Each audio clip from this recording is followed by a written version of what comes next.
Welcome to Talking Heads on USA Global TV, starring the one and only wonderful Dr. JACALYN. It's a prestigious place where world-class influencers and experts meet, and where you'll find the most trusted advisors and coaches for all things in life and business.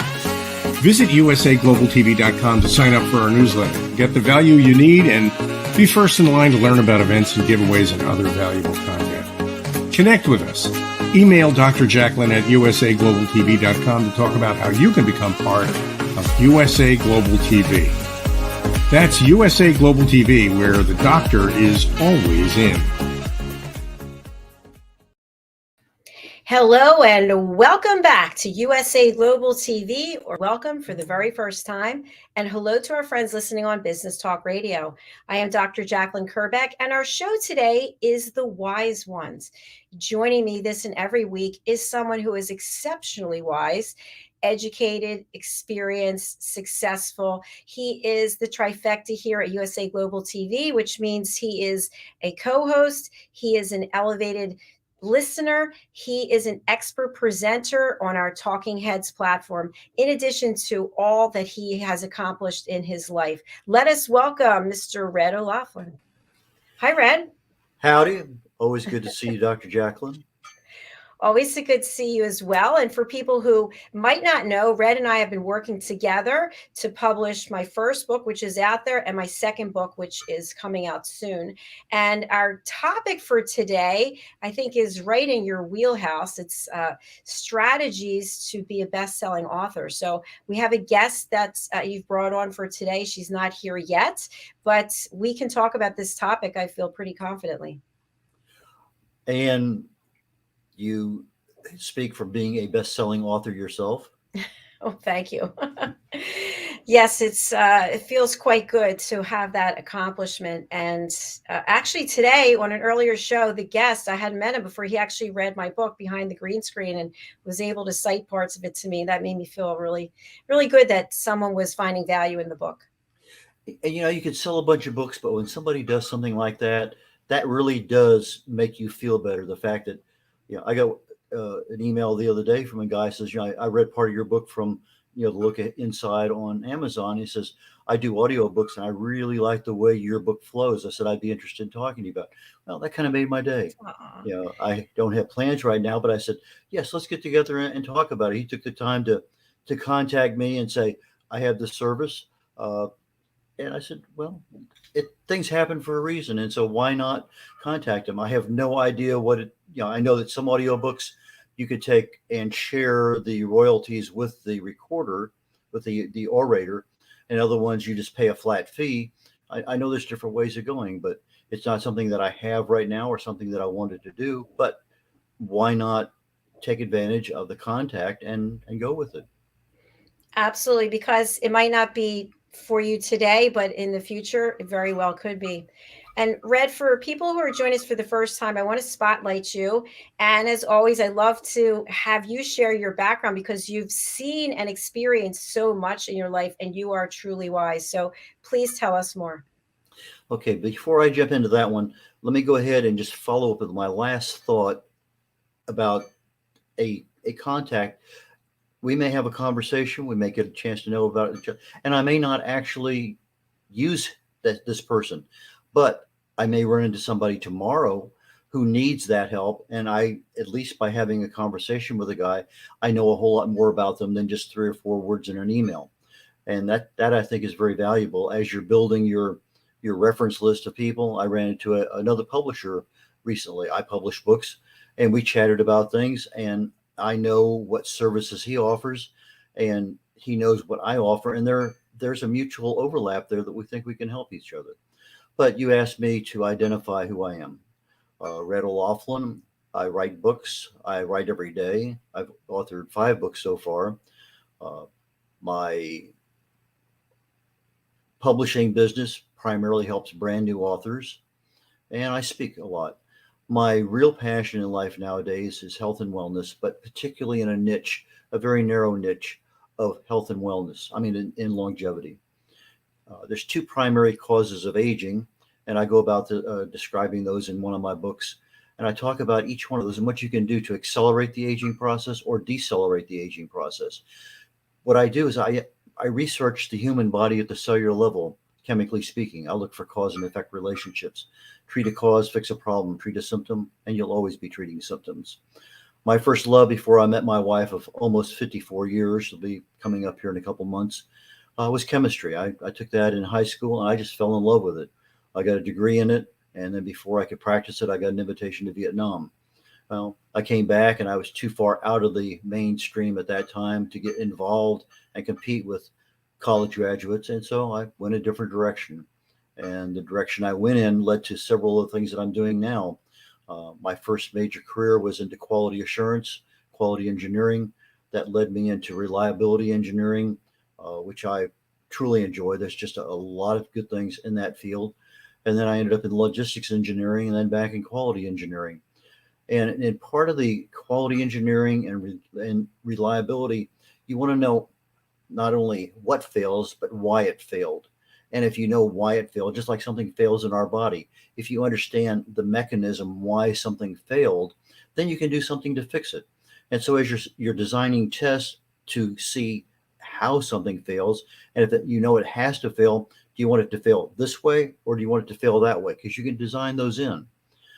We had one particular product that I worked for an oil field service company, and they would go to the oil rigs offshore. Well, they would always take one or two extra tools because the reliability was so poor that they would put the tool down the hole to measure something, and then they'd have to pull it out and then put another one down because it failed. Well, that's time is money on an oil rig. And when you have to take it all the way out and put another one back in, that's a big cost. Well, we designed a tool from scratch. I mean, from the very beginning, and we got all the engineers together. We taught them about how you design for reliability at the very beginning. At that point in time, they were going to a rig with 2 or 3 tools and hoping to get the job done. And this is not uncommon back then. This is back in the probably early to mid or 80s. And we designed this tool, and it was a gamma ray, neutron, and a bond tool in the parlance of that particular deal. We wanted the tool to go 19 out of 20 jobs in a row, 95%. Well, that 95% meant that we had to put the tool downhole 19 times. Well, it turned out that when we did our failure analysis, that the tools were actually failing because of the transportation to the rig. When they threw them in the back of the truck, they weren't packaged properly, and the vibrations from the truck actually caused a lot of the failures. So we started beefing up everything. Anyway, long story short, the first tool, the gamma ray, went 44 jobs in a row. The neutron went 77 jobs in a row. The bond tool was over 100 when I finally got laid off during one of the economic depressions here in Houston. So if you know why something fails, and whether it's in a best-selling book, whether it's in whatever business you're in, you have to understand why things fail. I look at it from a longevity perspective. We're in a pandemic right now. How does that virus affect us? What can we do ourselves to prevent it from getting in? And if we actually get it in, how can we correct it? So that's a lot of what I do. It's a lot of what I write about. It's a lot of what I speak about. And that's my passion. So I'm going to turn it back over to you, Dr. JACALYN. Thank you, Red. And as you know, as a result of me really listening to everything that you share, I started intermittent fasting. I think this is my 3rd week. So I've now just incorporated it. It's 12 hours of fasting during the week. And on the weekends, it's 16 hours. Fantastic. Fantastic. And incrementally, you may go up to 13 in a week or two, and then maybe whatever incrementally meets your demands, because you got a really tough schedule with your TV broadcasts and all the stuff that you have to do. It's a tough job because you're constantly vigilant for everything that's going on. You have that listening to people, and then when they finally stop, you can't just sit there and just not say anything. You have to be able to continue that. So that vigilance is really critical. And one of the things that intermittent fasting does is actually clear the brain, believe it or not. It actually becomes a lot clearer in things because you're not having a lot of the inflammation and everything in there that may or may not happen with whatever types of foods you select. Yes, very true. And something else that I learned is that it's intermittent fasting. The purpose is not to lose weight. Maybe you can lose weight, but it's really to give your immune system a chance to get stronger. And that's the reason that I'm doing it, because I have 3 autoimmune diseases and I want to keep them in remission. Yes. And the choices of food. I mean, how many times have you go into a lunch, you come back from to work, and then just all of a sudden, about an hour later, you just feel like taking a nap. Well, those things happen, and it is the choice of the foods that give us that hypoglycemic low an hour or two after we eat. So if you choose your foods more nutritiously, you're not going to have that that you just want to just lay down and take a nap. And so we have to kind of be smart about what we're doing. Now, on a weekend, you may want to party a little bit because you don't have to worry about standing in front of a camera. You don't have to worry about the prep. You just want to go out and have a little bit of fun. That's fine. One day a week, splurge. One day every 2 weeks, splurge.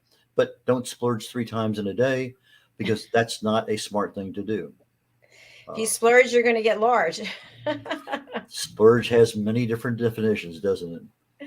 Well, I have found a lot of value from the intermittent fasting. The one thing that I still have, but I read that it goes away, is I still have the grumblings, the noise, like your stomach growling, and that's annoying, but it'll go away, I'm sure, in time. But your audience can't hear it. No, they can't hear it. No, that's part of a matter of keeping enough fluid. I mean, I drink a lot of fluid on a daily basis. I know you do also. So it's a matter of just keeping that fluid intake where you don't have all those gurgles and bubbles and everything else happening. So again, if you're choosing carbonated drinks, that's one thing. Now you're adding extra bubbles and stuff to the system. But if you're just drinking water or unsweet tea or something to that degree, or coffee or whatever your choice is, you're not adding those extra bubbles, so to speak. Now, obviously, the process of digestion is going to create some on occasion, depending on the food you eat.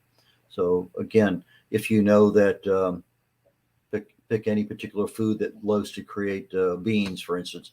If your choices are such that you're getting foods that create a lot of gas, well, then maybe you ought to change the foods at the time of the day that you don't want to have that particular experience.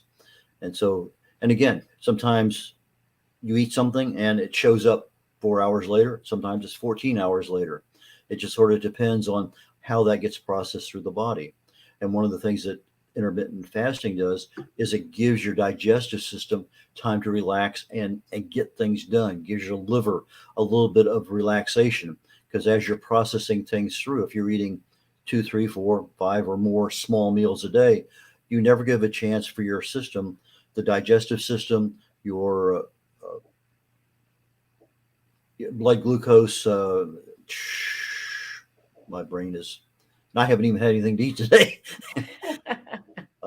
But your blood sugar, you're constantly keeping your blood sugar up here, and it doesn't get a chance to get down. So you're constantly keeping your body at a higher level than it needs to be. Yes, you want to have that. You want to have the glycogen going into your body, into your muscle, but you don't need to have that just up there all the time. And that's where I think a lot of nutritionists say, have 5 or 6 small meals a day. It'll keep you from being hungry. Well, I don't think they're looking at the value of, why not fast for 20, 24, 36 hours?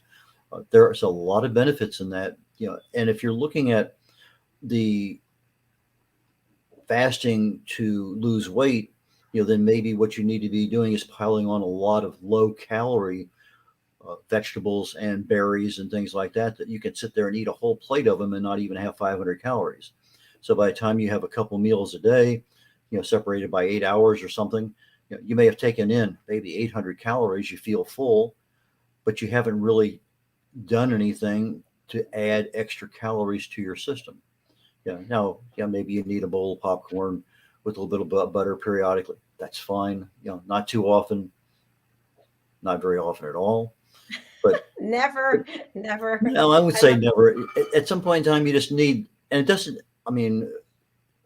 maybe all it takes is one bite of a ice cream just to get that taste and texture and savoriness, that unctuousness. That's all you, and if your expectation is, I am having one to satisfy that craving. It's like the commercial, you can't eat just one. I think it was the Lay's potato chips. You take that and, that salt and the carbohydrate, the crunch, everything was there that you wanted that next one and the next one and the next one. And as you may notice that over time, you sit there and have several of them. and it may be a piece of pie, cookies, whatever. And if you run out, all of a sudden, you're not quite as hungry as you were when you were eating all of them. And so the expectation ahead of time, and expectations are what drives a lot of the things that we do, because that's what talks to our subconscious mind. But if your expectation is, yeah, I'll have a bite of that, and that's all you do. And whether that bite is small baked potato, a small bite, rice, birthday cake, it doesn't matter what it is. Again, that one bite is all you have. That's what you expect. That's what you want. And you just set your expectations for that. But if you go over there and you have no expectations, that tastes really good. I got to have another one, and then another one. Or you set the expectation wrongly. You set the expectation into a negative that the subconscious mind doesn't understand. You say, I'm not going to have a piece of pie today. Well, the subconscious mind does not understand negatives. So when you say not, it hears, I'm going to have a piece of pie today, because it cannot process. Now, the conscious mind can process it, but the subconscious mind that controls the things that we do cannot process it. So you have to kind of, it's like if you're putting things into the future, I will do this. Again, the subconscious mind does not understand future tense. It has the history of everything we've ever done, and those emotional things are sitting right there at the very front of our brain, so they can be pulled up in an instant. But that expectation to do something right now is now. You can go back and find out what you did and either support or fight whatever you're trying to do. If you're trying to lose weight and you've lost weight successfully many times in the past, well, your subconscious mind is going to allow you to do it. But if you've never lost weight successfully, it's going to fight you, because it doesn't. The primary directive of our subconscious mind is to not allow any hurt to come to you. And that hurt may be touching a hot stove. It may be embarrassment. It may be failure. And so if the archives see that you have failed losing weight, for instance, 20 out of 20 times in the past, or at least 20 out of 20 times in the recent past. And so it says, I'm not going to let you do that again. You don't need the embarrassment. Well, you really want it from a health perspective, but the subconscious mind saying, no, you're not going to. So you change your expectation. I'm going to eat healthy today, not to lose weight, not to count calories. I'm going to eat healthy. I'm going to eat these 3 foods today, no matter what. And so now you're starting to prime your subconscious mind for a different expectation. You may never said that to your brain before, so it has no background as I don't know if it's going to work or not, so let's try it. And so those are the things that you can do to help that. But as you know, we get older, our metabolisms change a little bit. When you go out and spend a lot of time, 3 hours at the gym for a week, and you lose 5 pounds and have no problem at all keeping it off. Nowadays, you spend 6 hours a week at the gym, and those same 3 pounds are staring at you, and you're wondering, what's going on? Why are you still here? I don't want you. Go away. No, but that is a very good point that you just made, especially you made a number of points. But when I was younger, it would be easy to lose weight. And now that I'm older, it's not. And I'm stronger than I've ever been. It's fascinating. And by the way, you didn't hit on any of my hot buttons with the foods that you mentioned. I'm just letting you know.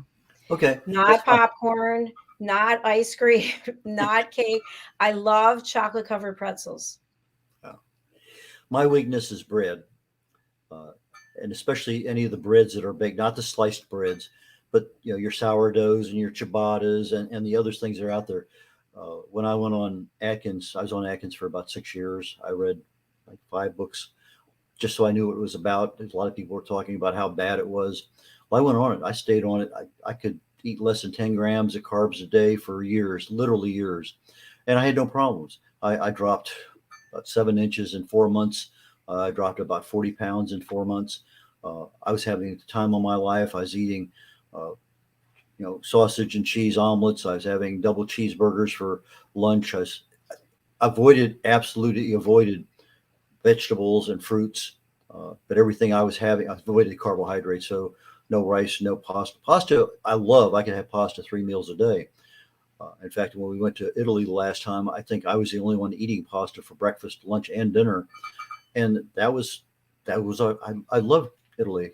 And I was living in Germany at the time, and I'd go down there on weekends, and I would literally pig out on pasta and bread. and I'd come back and 12 pounds on a 3-day weekend. And 2 weeks later, I'm back to my regular weight because I went back on the regimen that I was eating.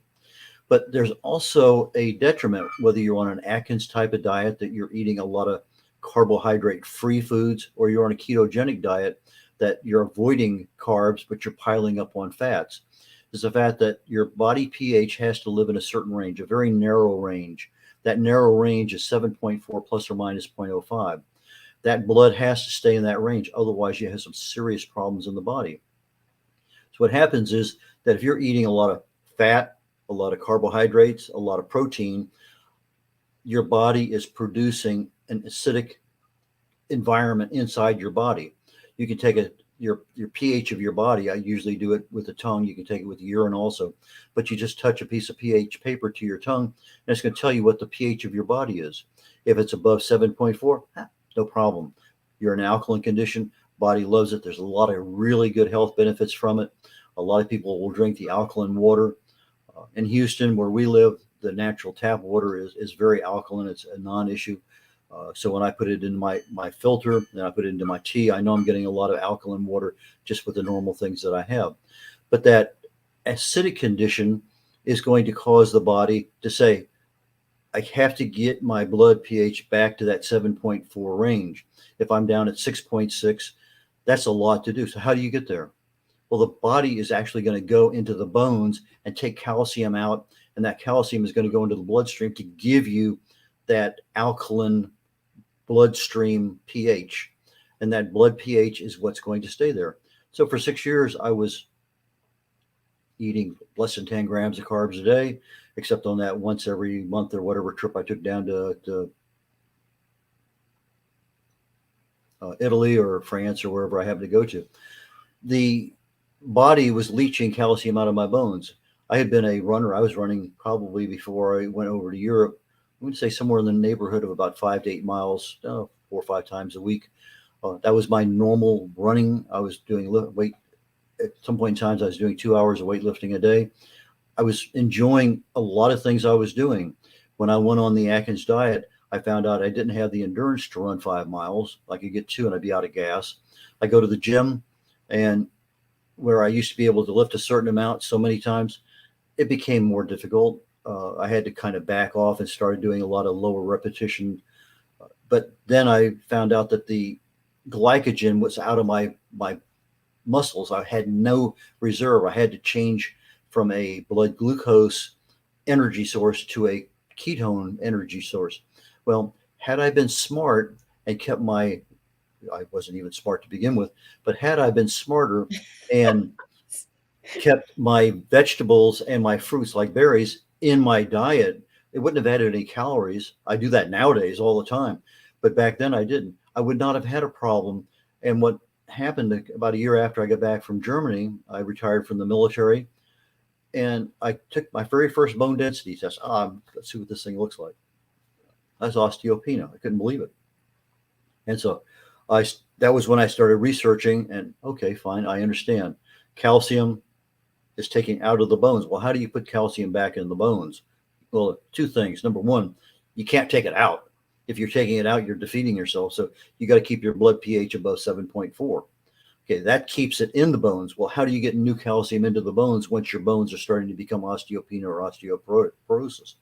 Well, you have to get the calcium in there, and you get that in by primarily with the right kinds of foods. The body would prefer to have the calcium from some kind of plant rather than a pill. Most of the pills are going to end up in the toilet anyway because they're not really designed for bioabsorbability in the body. So that pill, you're taking it, but it's not getting absorbed primarily because you don't have enough magnesium in the body. The magnesium helps with the calcium absorbability. Now you have the calcium in an absorbable form. It's leaving the stomach, going through the duodenum. If you have enough vitamin D3, it's going to pass into the bloodstream. If not, it's going to go in the toilet. So now you get it into the bloodstream, and it has 2 places to go.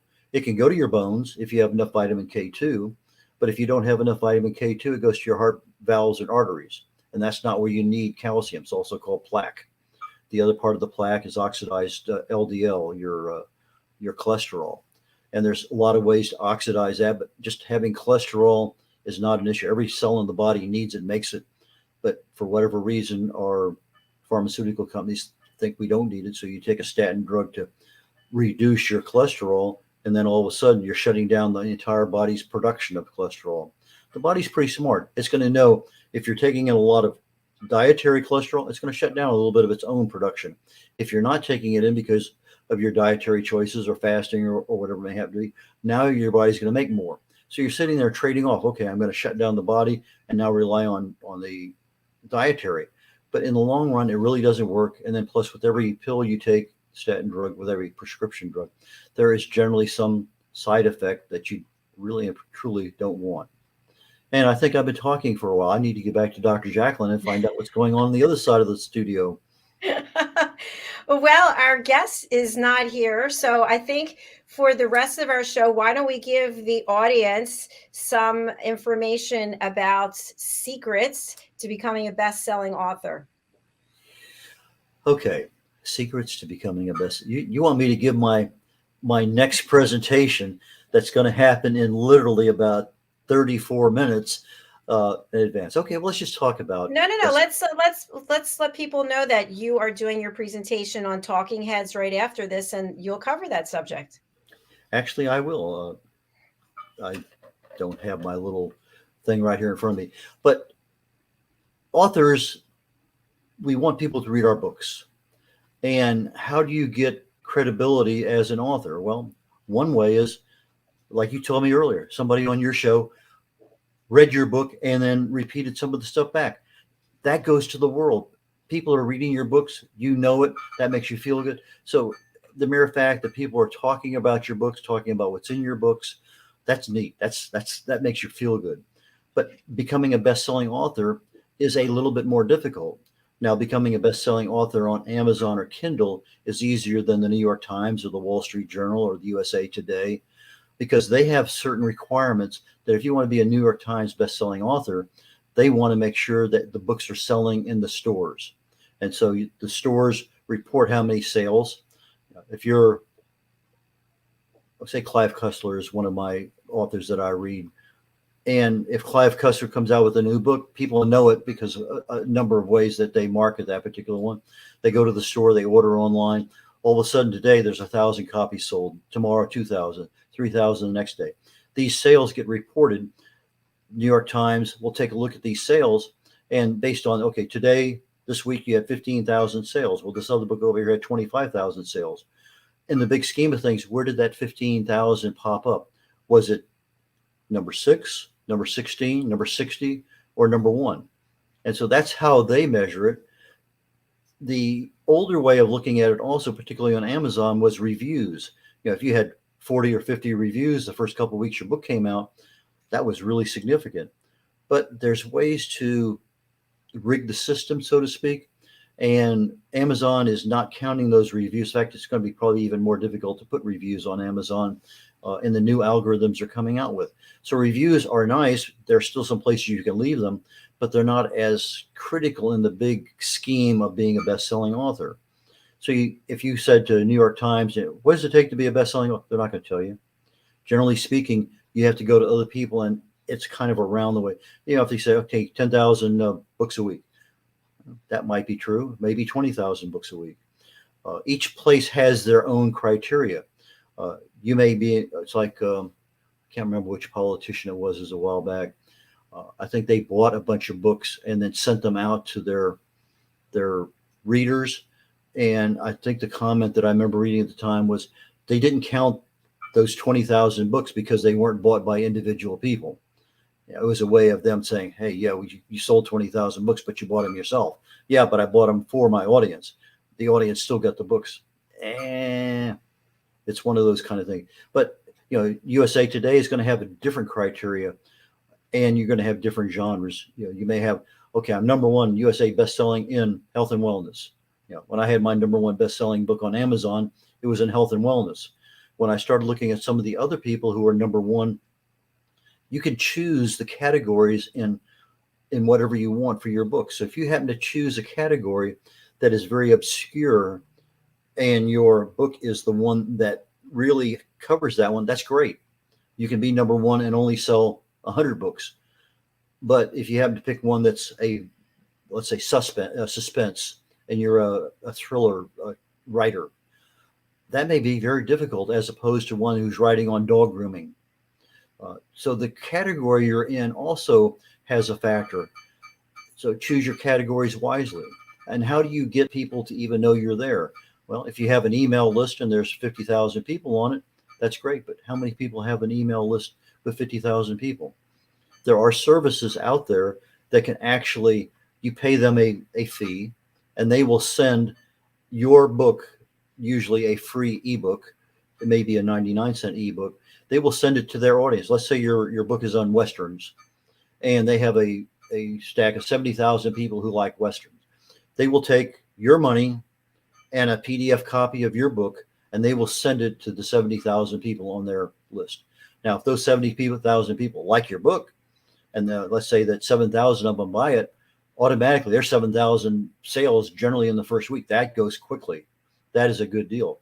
So you may end up spending a little bit of money advertising, marketing, and become a best-selling author because you happen to get your book to the right audience in a timely manner.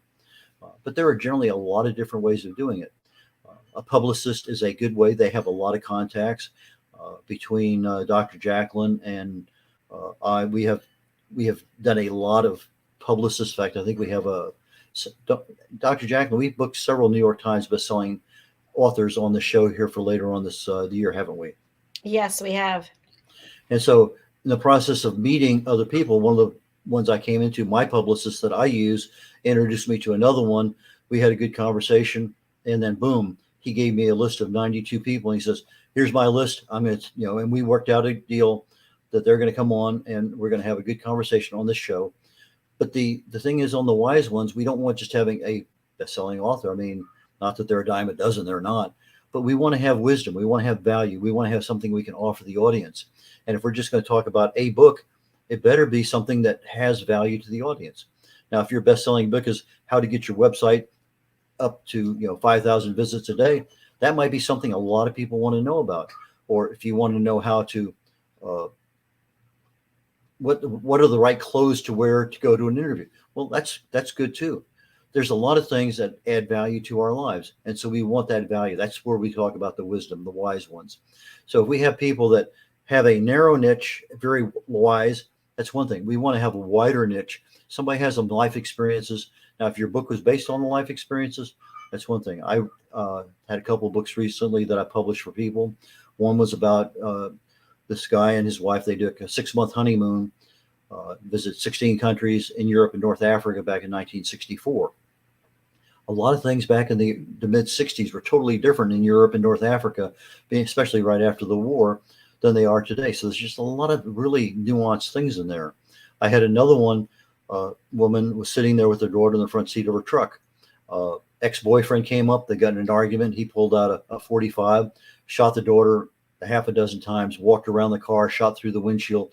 She was hit 7 times with a 45 caliber bullet. She survived, the daughter did not, and then she wrote a book about it. And those are things that now she's going around talking about that, and she becomes a speaker on that particular topic. There's a lot of things you can do in a situation. So how emotional is your story? How well do you connect with the audience? Dr. JACALYN's next book coming out is, Doctor, why don't you tell them the name of your book? It's Awesome. Adversity to Awesome. We actually have a picture of it here somewhere. Let me get rid of this comment first, then we can see it. Here it is. Okay. I'm not sure this is the final version of the book cover, but each chapter is written by a different author. The first chapter is written by me about something that I lived through and survived and kept to myself pretty much for most of my life. And each chapter is featuring a different author and something that they've experienced that was adversity, and they share what they're doing today. That's truly awesome. And adversity, we mean imprisonment, sex trafficking, addiction, things that many people never come back from. The recidivism rate in prisons is horrendously high. There are some programs that really reduce it, but they're not being used everywhere. Addiction, that's a really tough one. I mean, just take something simple like smoking.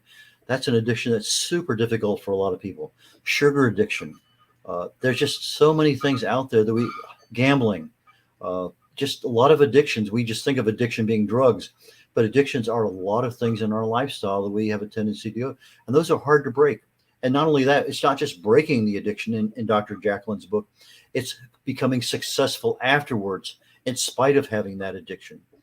So those are things that we really and truly are looking for, particularly in the wise ones. So if you happen to have a story that says, hey, this happened to me, and boomity, boomity, boom. I was watching a movie last night. It's a fairly old one called 21. And the guy's applying for a medical school at Harvard. And one of the things is, your resume won't be, and he tells you, we have dozens of them like that. We have 75 people or 56 people just like you. But I need to have a compelling story. And the guy was very milquetoast. And then all of a sudden he started relating how at MIT, he got involved with counting cards and going to Las Vegas and winning hundreds of thousands of dollars and then becoming broke and then going back and becoming broke again twice, all within his last 2 years of college. And he related the story over in the course of the movie. And all of a sudden the professor on the other side of the desk was dumbfounded because the guy says, is that a good enough story? Is that what you really are looking for? And it just kind of made you think back as, we have compelling stories. We go through a lot. I remember one veteran came back. He'd been burned over about 80%, 70% of his body. And just as jovial a person as you can imagine. But obviously his face had been burned. And he has this little spiel he goes through. And he says, I was over in Iraq. And people say, one of the common questions, well, how hot was Iraq? He says, in the summertime, it gets, 100, 120, 130. He says, hell, the last day I was there was 700 degrees. Of course, he was in the middle of a fire because of an IED. But people can take things and laugh at themselves, or they don't have to laugh at themselves if they can emotionally connect and inspire somebody to do something similar. And that's what we're looking for in this particular show, the wise ones. How can we inspire others? How can we provide knowledge? I mean, awareness is the first part. If you don't know anything, we need to make you aware of things. Then the education comes in. So as I'm doing talking heads, I want to introduce you to a topic, make you aware of it. You may have no need to know how to write and publish a book for free, but there are some people out there who do. And when we get those particular people, that's where we're getting the knowledge. And there's, oh, by the way, if you go to this particular site, you can do this, that, and they're saying, oh my goodness, I wish I had known about this earlier. I wouldn't have bought 1,000 books and gone this way. So there's just a lot of things that we can do. And we're here to help the audience learn more and be more productive, add more value and meaning to their life. Back to you, Doctor. Thank you very much. I have put on the screen in the comments, if you would like to book your interview on this or any of our shows. We actually have 25 live shows this week.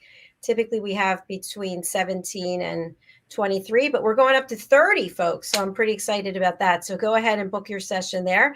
I did hear from our guest, and she apologizes. She'll be appearing on a future show. So we'll look forward to meeting somebody. And you have your stand-in when you're going from 25 to 30 shows? Well, as you know, I stand for all my shows. So. I know that. And setting expectations. So I think today I have 8 shows, and I said to myself this morning, it's going to be a long day. You have to bring your A game, we set these shows up to be 40 minutes. And right now you've been on for 39 minutes and 40 some seconds. And so why don't we go ahead and conclude this one so you can get ready for your next show? That's a very good idea. Thank you, Red. Especially since the next show is my show. It's your show. I know. We've got to get ready for your show. I want to be a little bit better prepared for it all myself. All right. So let me spotlight you and put up your banner again. If you can just share with our audience how they can contact you and who you'd like to reach out to you. I write, I speak, and I publish books. If you're interested in somebody talking on health and wellness, particularly in the area of longevity, age-related things, I have a book coming out very shortly on Alzheimer's. I've written over 40 articles on it. But this information, you can contact me via my website, red.olaughlin.com. Red like the color, O'Laughlin, red.olaughlin.com. So red.olaughlin.com, one long word. But if you go with red@red.olaughlin.com, that's my email address.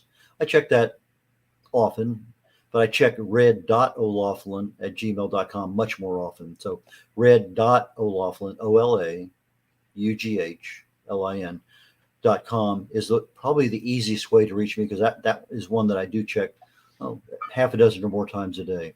But I do check my red.olaughlin.com a couple times a day. And that's a good way to reach me. And if you have questions, just throw them out there and we'll do our best to get them answered. All right. Thank you, Red. I did put up your email address for everyone who wants to contact you. And I appreciate it. Thanks for being here and giving us so much great information about longevity and also about becoming a best-selling author. Thank you so very much, Dr. JACALYN. I truly appreciate it, and I'll see you in a few minutes. See you in a few minutes. Bye. Bye now. So thank you if you're just joining us for your first show. We broadcast Monday through Friday. And as I mentioned, we have 25 live shows this week, and yours truly is there for all of them. And we'll soon be going to 30 live shows. So if you would like to be a guest on any of our shows, I've put this up before, go ahead over to our website, usaglobaltv.com, and book your session. Some of the shows are not open to the public because my co-hosts already have people lined up. So if it says by invitation only, even though I'm inviting you, they're not an invitation to those shows, but everything else is open to the public. And we welcome you to book your interviews. You can come and be on 5 shows without any charge. And then you can be on a total of 10 shows in a calendar year. And the last 5, we offer a package if you would like to purchase, but the first 5 are without charge. Secondly, I just want to share with you, we have something coming up that's very exciting. It is our reunion show, and it's May the 1st. This is open to anyone and everyone who is interested in promoting their business, their product, their service, book, film, poem, event. We will be live streaming for 6 hours. My co-host and mentor, Al Cini, will be joining me for the 6 hours. It's a Sunday, May the 1st.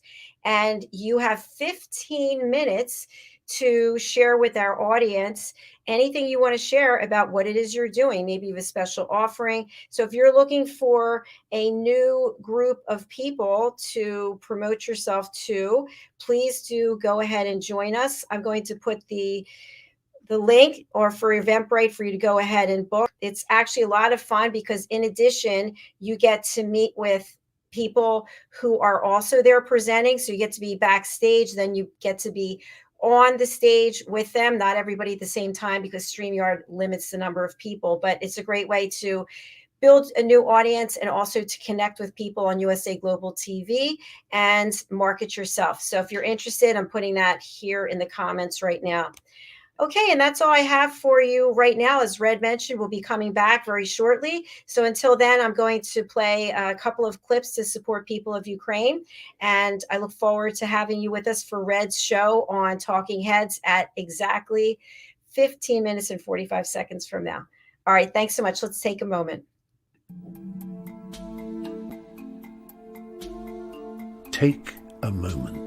Take a moment. Take a moment. Take a moment. Take a moment. Take a moment. Take a moment. Take a moment. Take a moment. Take a moment. Take a moment. Take a moment. Take a moment.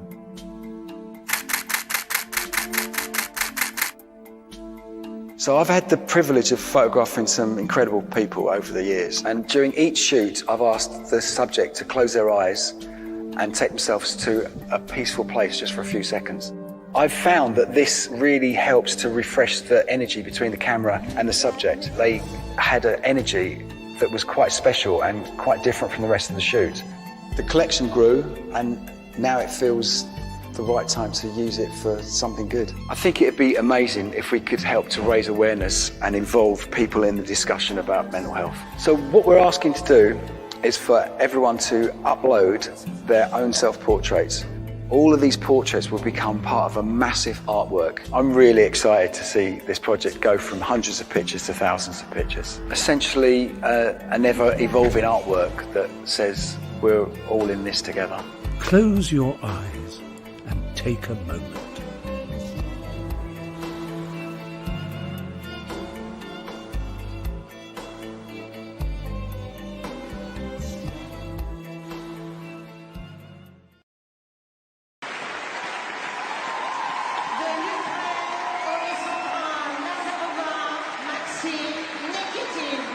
Well, this performance was not about ice dancing. It was deeper. It was rooted in who they are as people, where they live. It was not a made-up story. It was a real story brought to the ice. Not many words to be able to fairly and accurately describe what